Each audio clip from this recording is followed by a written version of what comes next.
qaynonam kiyilmagan ichki kiyimingiz bo'lsa bering dedi. Sizga kichkina desam janjal qildi. Nima deysiz bunga?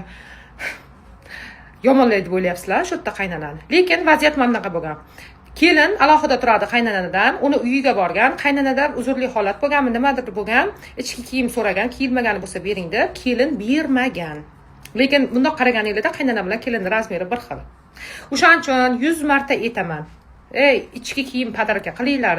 O'zingizga bitta olsanglar, qaynonangizga ham qo'shib olinglar. Mana shu pinyoar bilan, pijama bilanmi, kiying oyijon deylar. Para komplektlardan beringlar podarka qilib. Masalan, Dubay o'zimizdan даже onamiz ham mana yoshi o'tgandan keyin katta udobniy xibi narsalarga muhtoj bo'lib qoladi. O'zi borib yonidagi pulini o'sha narsalarga sarflamay qo'yadi. Qaysi qarigan mana bujon, onajon qaynonalarning ichki kiyimligi ko'pligini ko'rgansizlar. Kam bo'ladi. O'shaning uchun kelinlar, qizlar, sizlarning vazifanglar podarka qilinglar, podarka. 35 ming bo'lib yotibdi parasi.